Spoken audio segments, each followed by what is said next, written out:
John David doesn't remember anything about his biological parents. He came to live with Kay and Gilbert Hine as a baby. His origin story within the Hine family, as documented only through family gossip and rumor, went something like this. The Hines had already adopted one son, Gilbert's namesake, when John David came into their lives, but that wasn't his name at the time, and he wasn't handed over freely. All or part of the story could be true because, unfortunately, we only know what Gilbert's brother and sister-in-law, Ward and Volney Hine, passed along to Kay's kids years after she went missing. They said that John David's biological parents were sharecroppers, maybe from Texas. They had other children who all accompanied them in the groves as they picked the fruit that they would be paid a meager wage for. John, as an infant, was too young to be out in the grove while they worked. Now, it's hard to even say what month or even year this occurred because, first, John isn't even sure that the date on his birth certificate, 1961, is his real birthday. I was told that he was around 6 months old when he was given to Kay to watch. Narrowing it down by month isn't possible because oranges are harvested during many months of the year in Florida, although October to June seems to be when they are most plentiful. While a landowner in 1972 might be fine and dandy with kids old enough to help pick, and kids often were sent out there to pick oranges, a baby would probably get in the way and even distract its mother from the task at hand. Remember, these people working the groves were, to the landowner, just another set of hands pulling profit for him straight out of the trees. Having to stop to feed or change a baby a few times a day would keep that mother from doing her job. So somehow, and it's unknown how, this family got Kay's name and she agreed to watch the child for them. What story she was told and what was exactly agreed upon is unclear. I will note that the Hines also owned local citrus groves, so it's possible that this was one of their groves being worked, but there was also groves down on the Rutland Ranch, so it's not even clear in which of the local groves this family was working. Whatever the case, as the story goes, when the family came to retrieve their child, Gilbert Hine ordered them off his property and told them they weren't getting the baby back, and if he gave them any trouble, he would see to it that they lost their other children. I suppose this might hold some weight coming from someone who would go on to supervise the juvenile court division in Manatee County, but that would mean that John David's biological parents knew that, and knew where he worked. And that fact might suggest that they weren't sharecroppers from Texas at all, but perhaps even locals who knew what Gilbert Hine was capable of. How old were you when you came to live with Kay and Gilbert Hine? I was a baby. They supposedly, they adopted Charlie, my brother. Uh-huh. He named him after himself. And I was picked by Kay Hine, my mother. So it was kind of like I was her kid and he was his kid. But the only difference is that he had adoption papers and I never did. I didn't have a birth certificate until 1982 when they made up one. His new wife is on the birth certificate saying that she's my mother. Oh, wow. That's the only time I ever had a birth certificate until 1982. Because I wasn't ever, I wasn't a foster kid. We had foster kids there eventually. But I was supposedly her son and he was his son. And he was very abusive to me and my mother for forever. You and your brother came before all the foster kids? Is that what you're saying? You two as babies were there and then they started getting foster kids? Yes. And you're not sure how he came to be with them? They just wanted to adopt a child and so they got this child. It was a legal adoption as opposed to yours was not. Right. Mine, there was no adoption. Did you ever find your birth parents? No. I was told by the sisters, they were older, they told me years later that my parents had come back out there to pick me up because Gilbert Hine was, he worked in the juvenile court system. So I believe that that the parents might have been under suspicion of something at one point, and they took me away from them. But then when they came back to get me, said that they came out to the house out there, and sisters say that he walked off we had orange groves back then, and walked off into the orange groves with the two of them, and that's the last she heard of them. So she doesn't know if they left, if they ended up in the same fate as her. I don't know if they figured it out or what had happened but he was in with the juvenile court system. Right. Now, all I can think of is that maybe he talked them into letting me stay with him until that was worked out. And then when it was worked out, he refused to give me up. Right. What the story that she had told me, that I think she said again when one of his brother's wives or something told her, was that there was a group of people that would come and work in the orange groves from Texas every year, and they were not able to. They had other children with them. You would have been your siblings, and the owner of the grove would not allow a baby on the property while I guess they were picking oranges, which is understandable. And so someone gave them Kay's name, and she ended up watching you for some length of time. I don't know if it was overnight or it was just the days or whatever, but at some point they came back to get you, and they would not give you up. He basically told them, get out of here, or I'm going to get your other kids taken away. Is that any of that accurate, or to your knowledge true? I would have no idea. The only thing I know is that they said that the parents came to, what you just said was, more to it than what I had heard, that it was about the orange groves and that. But those were our orange groves. Gilbert Hine and Clyde Hine and Ward Hine, the brothers. Mm-hmm. They owned the orange groves that the people would come and pick. But in my time, when anyone would go out and pick, they were all Hispanic. So they stole you. They stole you from your parents, is what they did. Exactly. Yeah, exactly. Because there was no birth certificate. There was no adoption papers.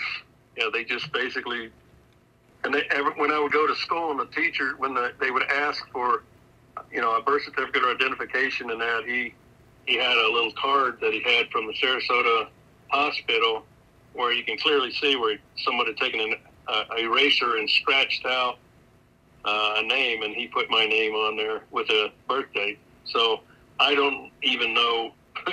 My birthday's probably not even right. Did you ever even find out what your birth name was? No, they refused to tell me anything, or he would refuse to tell me anything. My mother she was pretty much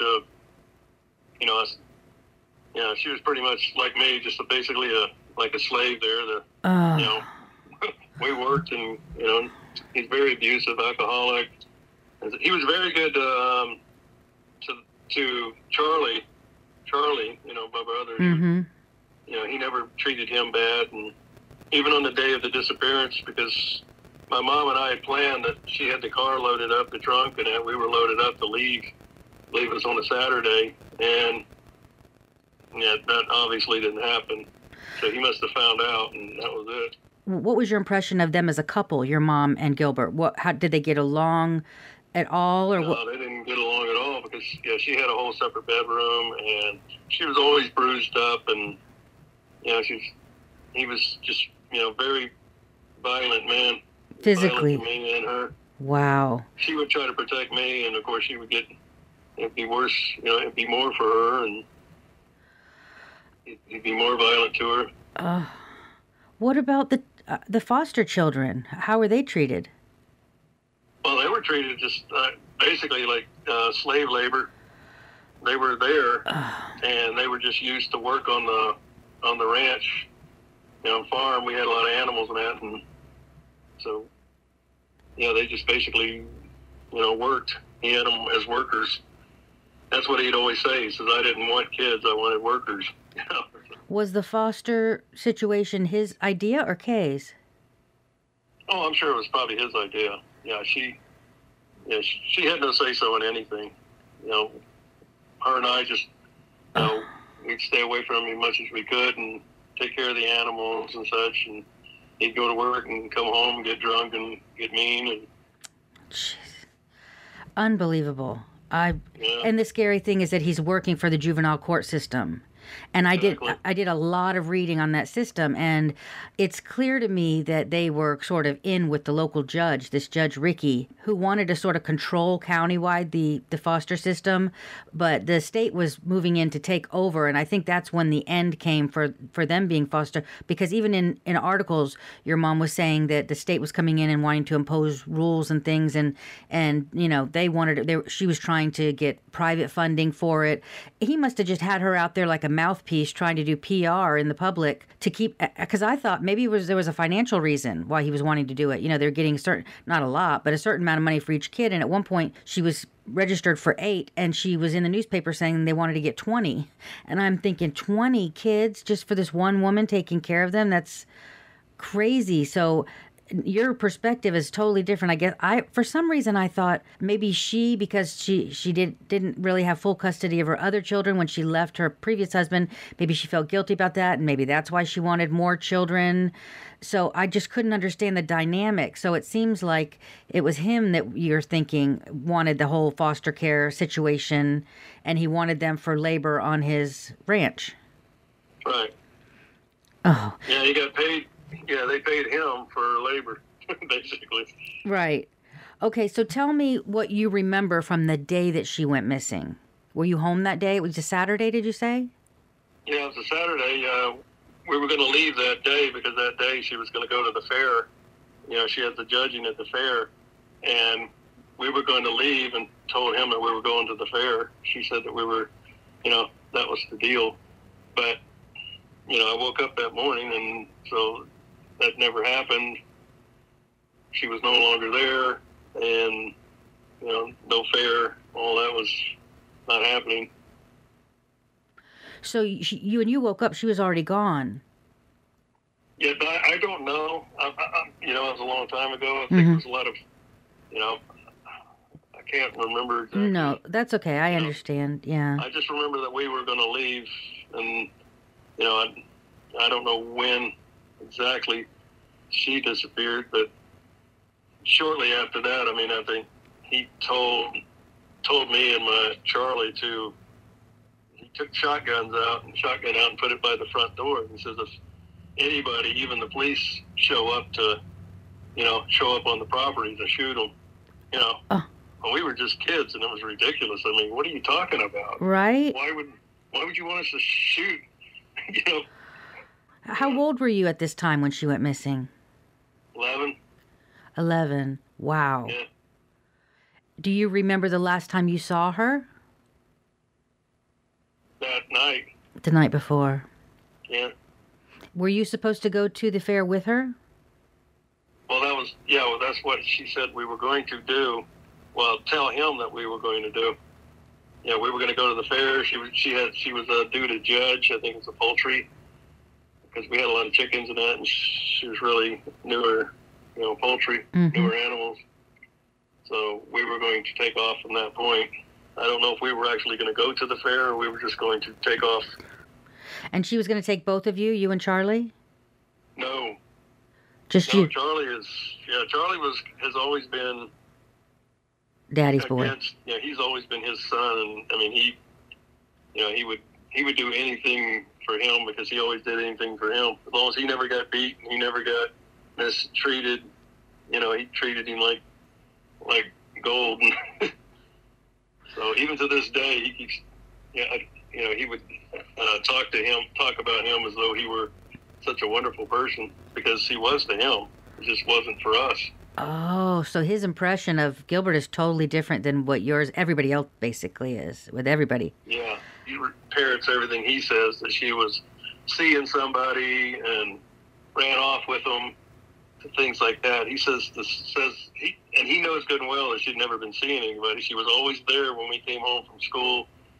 You know, she was always there. Right. And she was never alone. She was always there. He would go off and do things, but yeah, she wasn't allowed to. Wow. But he was always right there defending him and saying that he's right, when anybody can see if you look at the story, even if you want to believe him. I mean, it's impossible. You know, she didn't just leave. Doesn't make sense at all.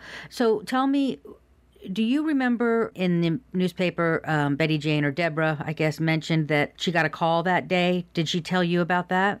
Call from her mom? No, I heard about that later, I think, from them. Okay. That she called them and she was in distress. All right. And do you so you don't remember her showing up that day to the ranch to look for her mother? I was told to stay in the room and not even look out the window, and that he never said what it was. It was almost like Santa Claus was coming, and you're not supposed to go. So yeah, I missed out on everything because I was told not to. So I had no idea. Well, I didn't know any of this. And were there any foster kids at that point on the property, or were they done doing that by then? I think it was done at that point. Okay. Yeah, I don't remember the other ones being there at that time. And do you remember seeing or hearing any signs of violence in the home that day? No, I don't remember. But I saw signs of violence. What did Things were knocked over, chairs were knocked over, and all of her things were there. Not the things that were in the trunk, her clothes and stuff that were.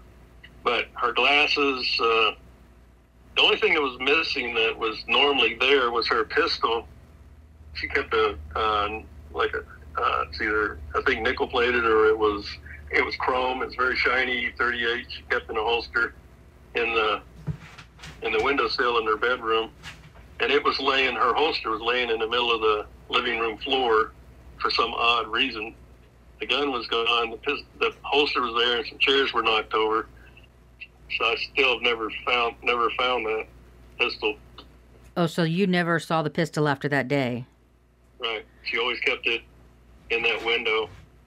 So I'm wondering if she tried to defend herself that morning and it got used against her or something. Well, it sounds like there was some sort of scuffle that occurred.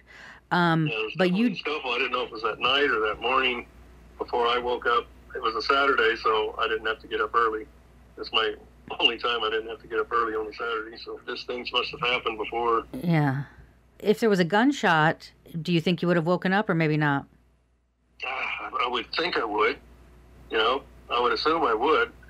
But, it's all the way at the other end of the house is where they sleep and where they're at. Oh, okay. So my bedroom was at the very other end of the house. Yeah. 1, 2, 3, 4 bedrooms on the other end of the house, and I was like near the end of that end of the house, and they had their end of the house, and they kept it kind of closed off because they had an air conditioning unit on their end of the house where they could stay cool, and on my end I didn't have any air conditioner or anything. I just had a fan in a window on mine, and it's right there over my bed, so it's kind of loud. So I don't know. I probably couldn't have heard it. Yeah. It did happen. Did you ever see anything odd out at the property? Any signs where he could have done anything to her, burn, bury, anything like that? Well, we have too much property out there. I mean, there's a lot of property. We have property that's separated, a lot of property that's separated from the property that we were at. We were on a 15-acre of property, and right across the street was a lot of acreage of his brother, Clyde Hine, and him own, and a swamp back there. They have a swamp area.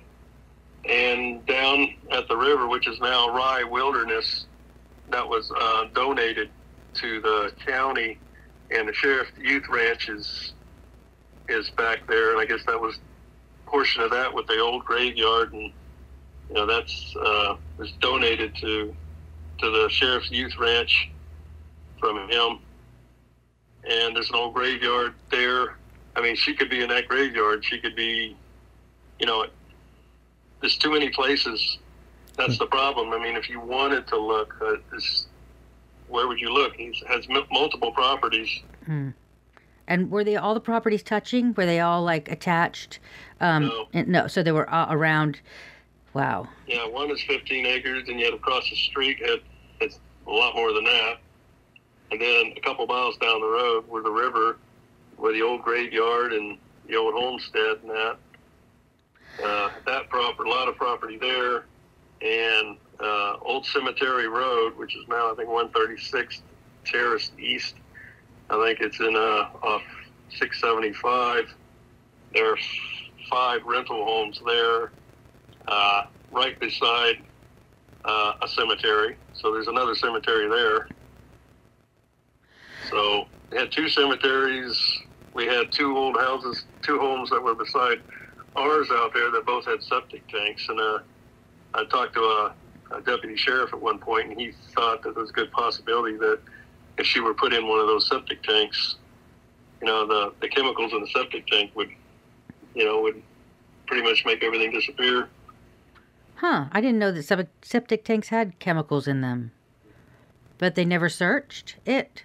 Or the 2? I don't know if they ever did, because they didn't do it back then that I know of. If they did it after that time, I don't know. I wasn't living out there. So I Googled this question right after I re-listened to this audio as I prepared this podcast to air. Listeners, will you allow me a digression for a moment? Have you noted the ease with which we have integrated the word Google into our language? It is now a noun and a verb. Google is a place you go for information, and it's a word used to suggest the corresponding action in question. It's amazing to me that we live in an age where many of us carry around a supercomputer that's basically the size of a 3x5 card, and we have access to so much information in the literal palm of our hands. Anyway, I quite literally Googled, do you put chemicals in septic tanks, and this is what I learned. Septic systems do not need any additives to function properly and treat wastewater. A public health and social services page read, quote, "Do not put strong chemicals such as cleaning products down the drain. Household chemicals such as drain cleaners, paint thinners, and floor cleaners can destroy important bacteria in your septic tank and contaminate ground and surface water." Now, I have lived in at least 3 homes that had septic tanks in my life, and in none of them did we add chemicals. In fact, other than having them pumped out every 5 years or so, we didn't give our septic system any thought at all, until the toilet stopped flushing properly, which is generally when you know it's time to call out that humble servant of the Lord that gets paid hourly to literally suck that shit out. So maybe what the law enforcement officer meant when he spoke with John David is that the presumption would have been that a body left in the conditions of a septic tank for a couple decades might not be conducive to a probative search. I'm not sure I agree about that. Another quick Google search brought up a case in Worcestershire, England, where police found the remains of a woman who had been missing since 1982 in her septic tank. They promptly arrested her 86-year-old husband, a farmer, who had told everyone at the time that he had no idea what happened to his wife. Does that sound familiar? Bless the justice system in that case for not being ableist, because he was 89 years young as he was tried in front of a jury of his peers, who then learned he had also tried to blame a serial killer for his missing wife. Turns out, police and everyone else had all walked around where she was buried, but never bothered to check the septic tank. Again, does that sound familiar? I found multiple cases where bodies had been located in septic tanks for a decade or so, and later found. So, it said, I think 5 days afterward, she was reported missing, and not even by him. And then, of course, he tells the police that she just ran off, and she was always out. She went out all the time, and she was staying out all night, which was clearly a lie. And the likelihood of her taking off, or even with other guys, didn't make any sense, because she had a condition where she couldn't grow hair on her head, right? And she had this apparatus over her bed that she had to get into periodically, because it was like a winch type of thing, because she had a degenerative back problem that she had to get in there and had to kind of stretch her back and that so that she could get out of pain. I mean, her glasses and medicine were still left, so she didn't just leave. That's just stupid, No, nothing, and she wasn't running around with anybody. Yeah, No. Do you remember what his demeanor was after she went missing? Was it any different than normal?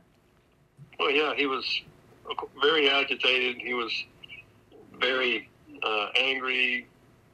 that's why I say he said he took a shotgun out of the gun case and loaded it and sat it by the front door. And he says, if anybody comes, even if the police come, he says, shoot them on sight. Don't even talk to them. That's when you knew something was wrong. So after this happened, you still lived with him? Yeah, I still had to live with him, but I moved pretty much. I stayed away from him. So I would come in from school before he'd get off of work, and so I would pretty much just, get off the property, run down to the river. I'd swim in the river. I'd spend as much time as I could away from him. Pretty much had to raise myself from then on until I could get old enough to get out of there. And was that right after high school? Yeah, as soon as I could. In high school, I joined the military and got out. Jeez. And of course, getting into the military was another thing because I didn't have a birth certificate. Yeah, how did that happen? Well, I had to convince them that, well, obviously I have one, because I got my high school diploma and that, so I must have had it. And I told them, that I'll just send it to them later, once I'm in. And the recruiter is, he wants to recruit. So, I got in, and once I got in, it was pretty much forgotten about. Did your mom ever, well, she wouldn't have mentioned that to you. There was some talk about possibly Gilbert sexually abusing children, and I wondered if you ever heard any whispers of that. I know he was very strange because I wasn't, the foster kids and I weren't allowed to have doors on our rooms. Charlie had a door on his room, of course, but, we didn't have doors. So many times in the middle of the night, I would, I'd wake up and, it's dark, but I would look over and he'd be standing in the doorway, just standing there. And I don't know if making sure that I'm asleep or what, but, we did have one girl that was a foster girl back there. So, he never abused me that way, but he was just very violent and angry. Mm-hmm. So there was only one girl that you recall of that wasn't a baby, that was ever a foster child? Yes. The rest were boys? I remember her name was Barbara, but I can't remember her last name. Because we're just kids, we call each other by our name, Mm-hmm. And this wasn't, it said that it was the first non-segregated foster home. So you had black and white children? No, we never had any black kids there. You're kidding me. I think we had a couple Hispanic, if they're going to call that, segregated or not segregated. See, they were. I remember. Yeah. Black children. Wow. He was very racist. I mean, I can't imagine that at all. But if they're being used as a slave, I guess it really doesn't matter. Yeah. But yeah. Well, the thing is, they were lying in these newspaper articles. I mean, from how the story that she told. And I'm sure he was making her tell these stories because, first of all, they have an illegal child, on the property with no papers or no nothing. So, of course, they don't want the state to take over, oversight because the county, they can get away with everything because they had that Judge Ricky guy that he worked for who was pretty much funneling kids into that ranch and other places and not requiring them to be licensed, number one. And the state was sort of arguing with this judge about that at the time. And it wasn't till that judge lost his seat and someone else took the bench that the state sort of got a handle on it. And I think that's when you had no more kids there. But the story that she tells when she was asked by newspaper articles, how did you get into this? Well, we got another child because my one child that was here, I wanted to have company. So I assumed she was talking about the one child was Charlie, and and then the one she got was you. But what she said was, we saw an ad in the newspaper about a mother that needed someone to watch her child for free because they were having some trouble until they could get back on their feet. So we went to St. Petersburg and we got the child. And we brought the child back, and we kept that child for some length of time. And then the child left. But I actually think that's the story they were giving for you because the dates line up. And the fact is that I I was doing some research on the timeline, and your alleged birth date is what, in 61, May of 61? Right. Okay. Yes, May of 61. The judge told the licensing board that Kay was fostering children before he hired Gilbert, and that's not true because he hired Gilbert in February of 1962, and there's no indication that there were any kids in that house before that but you and Charlie. So they were lying in newspaper articles probably to cover this situation, and she was telling lies about how they got you. That was your sort of origin story in the newspaper, as far as I can tell. So it's just shocking to me that there was no oversight, that they had a child that they basically stole from his family, and you never, what a tragedy that you never got to know who your parents are. Maybe someone will hear this when the podcast comes out and hear, oh, wow, we had a child. They'd be very old now probably if they were siblings and, but maybe, it's a long shot. But just, I cannot imagine, I can't imagine the boldness. You work for the county. I guess he must have felt bold enough that whatever he did, because the judge was clearly lying for them, making up things that wasn't true to the regulatory board, Yeah.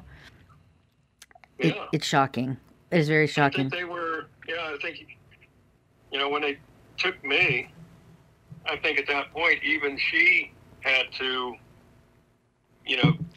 go along with, the cover up, or, yep. Or she'd be in trouble or lose me. Her and I got along great. We were, it was her and I against him, him and Charlie, really, pretty much. And then the whole family, actually, though. The whole family treated her terrible. The brothers, their wives, they just treated her like an outsider and just treated her terrible.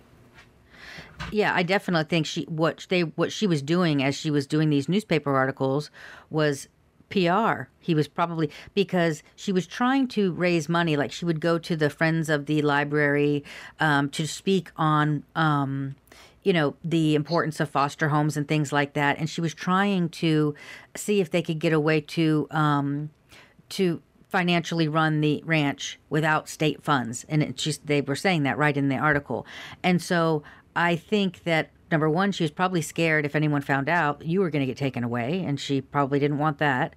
And number two, he was realizing with this whole tug and pull of the state versus the county situation for licensing, because there was county licensing and then there was state licensing, and the state doesn't really play. County was kind of sort of loosey-goosey, but the state was not. So I think he saw the writing on the wall coming, so he had her out there while all this was going on publicly, where there's having the boards are arguing back and forth and about cost and this and that, and he had her out there trying to raise public funds so that they wouldn't have to be under the auspices of the state, and that probably didn't work out. They couldn't raise enough money to have that many kids. She's talking about being registered for 8 with the county and wanting 20. That's just ludicrous, There's no way they could have been taken care of. But it would have been good for him. He would have liked that. That's just more workers. But, but there's no way she would have, because she would have had to feed them. She would have had, that would have been an incredible burden, because we had a lot of animals. We had cows and horses and goats and chickens and geese and guineas, even had monkeys. We had basically a zoo there, and we even had school buses would come out with kids and come out and see it like a zoo. I even came out one time to my own house from school. A field trip. Yeah, it was a field trip to like a zoo. You have to go out there. 20 kids. That would. Were you guys the ones that were taking care of all these animals? Yeah, my mom and I. Saturday was the only morning that I could get up later every morning I'd go out before the sun come up, go out and take care of all the animals and before school. Wow.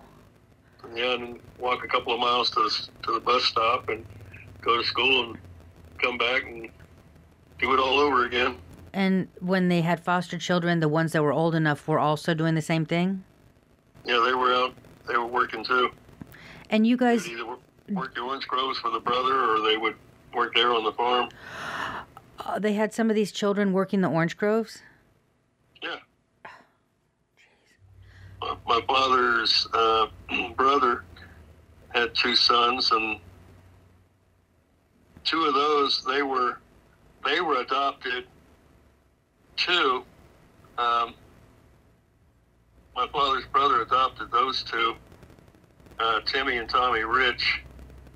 They actually still had their names, but they'd never had so they were like foster kids to the brother, which they probably got through him. And they were worked like slaves there too. They were treated really, really bad. They weren't allowed to go anywhere or do anything either. Did that family have biological children as well? They had biological children that were older and moved out. Well, it does seem odd to me that both brothers would have adopted kids, that they'd be I mean, it does literally sound like they were adopting kids to work as labor. Right. That's horrific. I can't... I know. And I was just shocked my whole life back there. I just couldn't believe that nobody was ever going to come out. Nobody ever came out to check on them or ask any questions. I would always expect for years that somebody would come out and inspect or something, or ask questions like, "How are you doing?" Or something. But nobody ever came out. That's why I said when. I am interested absolutely in your mom's case, because that's part of this, but the foster situation for some reason has tugged me a lot harder, your situation specifically, and hearing all this, because if it was going on there, you can bet, and you're saying his brothers had a couple kids too adopted. I mean, that just seems strange right off the bat. 2 brothers that have adopted kids, like how many families... They clearly weren't adopted because they went to school and everything with their real names. Their last names were Rich, R-I-C-H, and their names were Hine, so they were never adopted. They were, I don't know, well, I guess foster kids, but they stayed there until they were old enough to leave too. And the other thing that I noticed when you're in those articles where your mom was trying to get the funding for like 20 kids, what she was wanting to do, she was saying, is rather than they wanted to set up a situation, it almost sounded like a children's home. She sounded like she wanted an orphanage rather than a foster place. She wanted something where the kids were going to stay there for longer, extended period of time, which would absolutely fit in with Gilbert's desire to have, ranch hands, workers, rather than kids that left. So it did say in the paper that she had little baby. Do you remember her having babies mostly, or was it, what ages do you remember the kids being, the foster kids? They were never babies involved. Yeah, they were all around my age, pretty much. They were always around my age when they were there. Yeah, that's the other thing that was misleading, because she said that they had babies from infants to like 9 years old, I think is what they said is that she had. So you don't ever remember any babies? No, she was probably saying that to cover her. They were probably saying that to cover themselves on me. Yes. Probably. Yeah. If anybody asked about a baby, they was, maybe that's what they were talking about. Because I was the only one, I guess you would say. I think what was happening is she was going out saying the things that they needed the public to think, probably for it to seem like a real thing. And I'm sure that was Gilbert making that happen, because he, as a juvenile court officer, would know what they would need, what kind of qualifications, what they would need to appear as on the surface.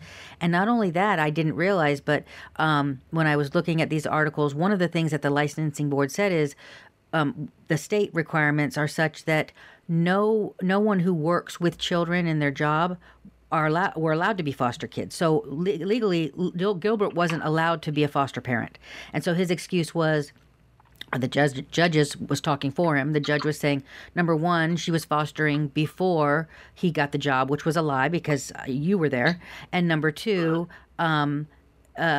he's not he's not a foster parent. She's running the place, which technically she probably was doing everything.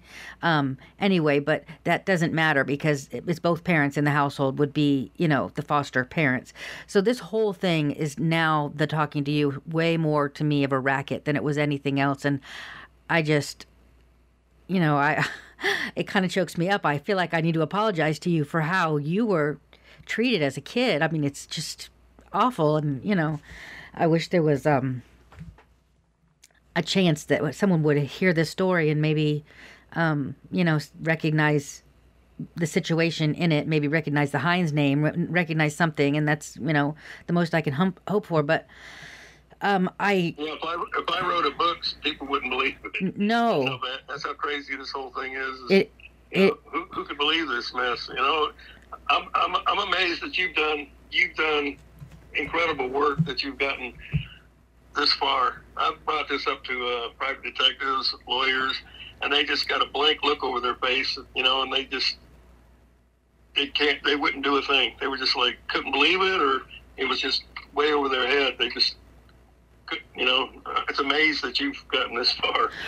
I have this feeling that it may have been, now that I've just uncovered this much, more rampant in that area than we even know. If someone's pushing for all these larger foster homes and wanting this and wanting that, either there's a financial motive, or something else. And this sounds like slave labor, financial type motive, because they would also have been getting money from the state or county. I mean, your mom did mention getting checks, but I don't know how big those checks were versus, at one point they were saying $10 per kid. I don't know if it was week or month. It wasn't a huge amount, but for back then, probably enough if you had 20 kids that was a decent amount, This sounds like they were needing people to work these orange groves, and so who's not seeing kids out there working in the orange groves? Who's letting this happen?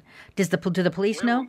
We always had the Hispanic kids out there, but I'm not Hispanic, and and my blood type is O negative, which is pretty rare, and it pretty much comes from the Basque area in northern Spain.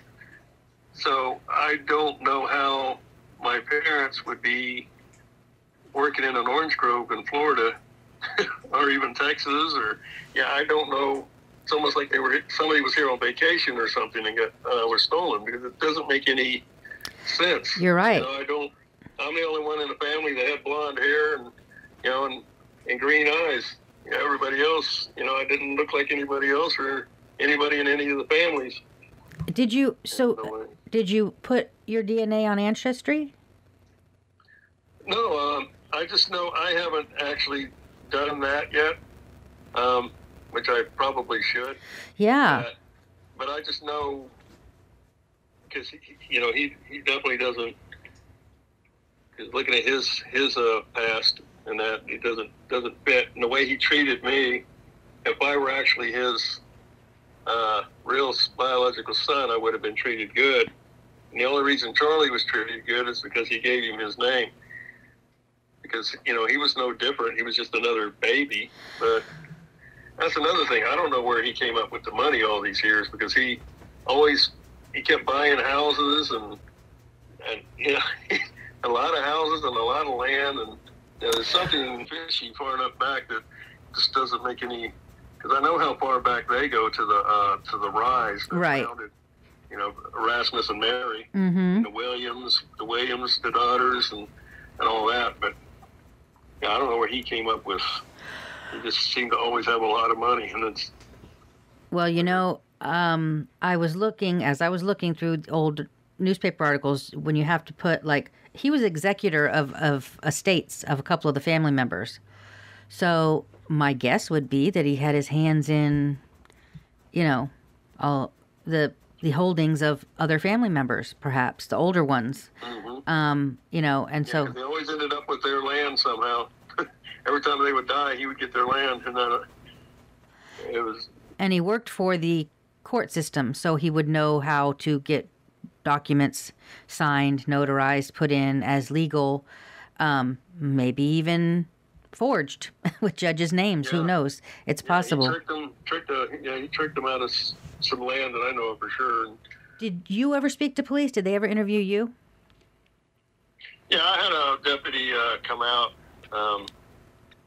Probably in the 2002 or 3. Came out and asked some questions. He's working the cold case, but nothing ever.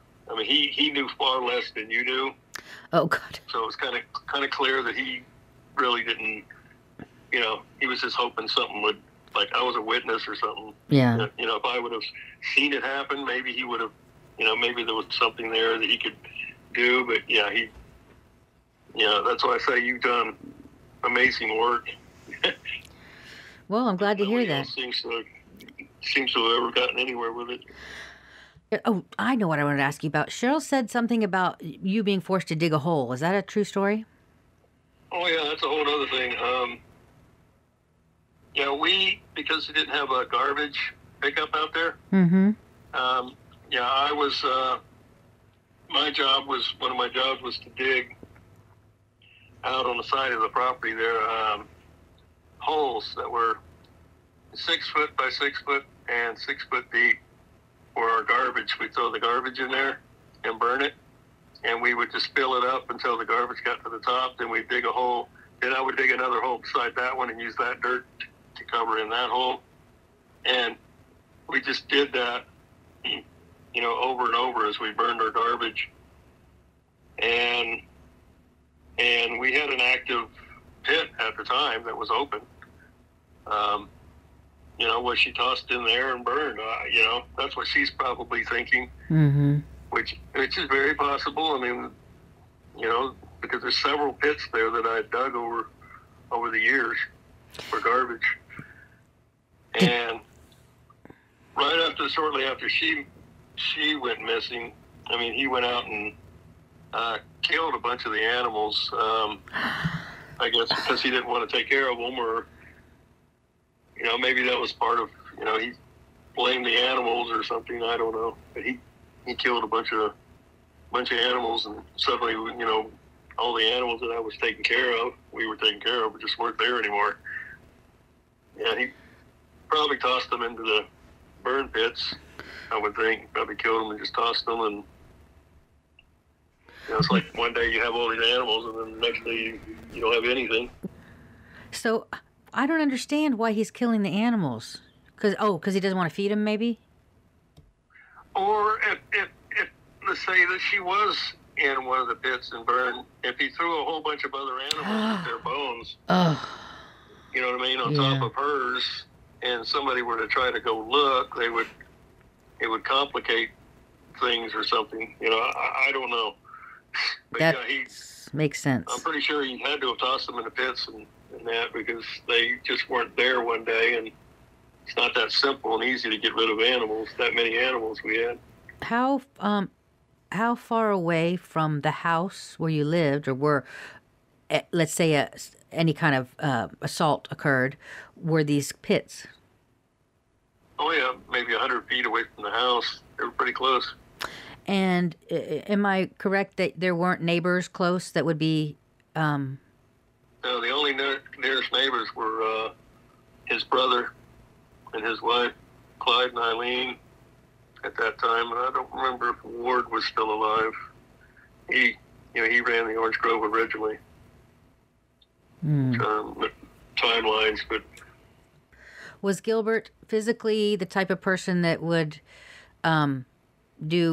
was he good physically? Like, could he dig a hole? Could he, I'm thinking about body disposal, for lack of... Back then, he was he's pretty, he's 6 foot, I'd say 6 foot something, and he was a pretty good sized guy in his day.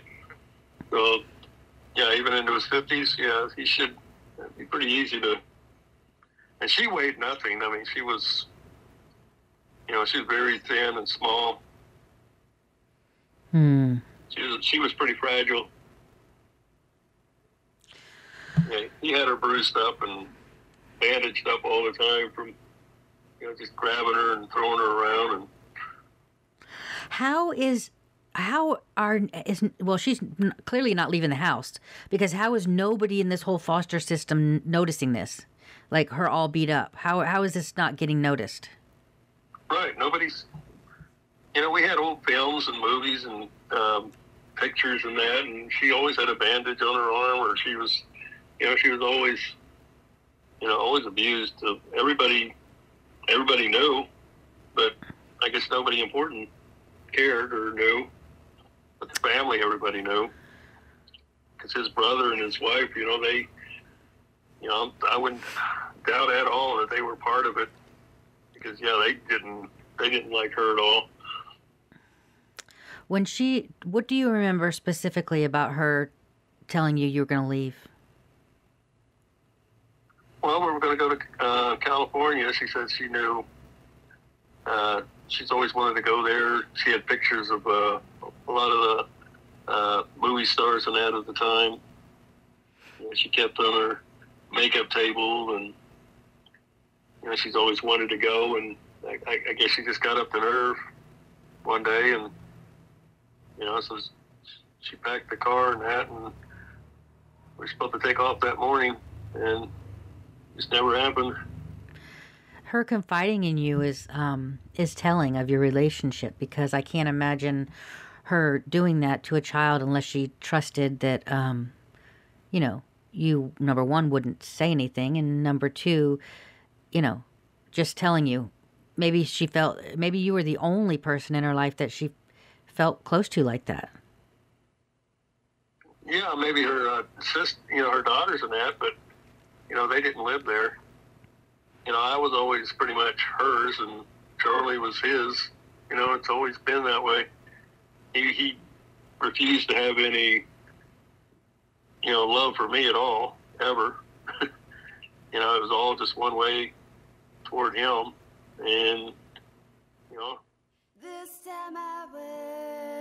I guess at this point, it's time that we go back and look at Kay and Gilbert Hine's early years, how they met, and talk a little bit about the Hine Ranch for foster children. In the next episode, you're going to hear from Kay herself. Stay tuned. Original music this season by Lauren Marie and Tom Lively of the Houston-based duo Million Stars Missing.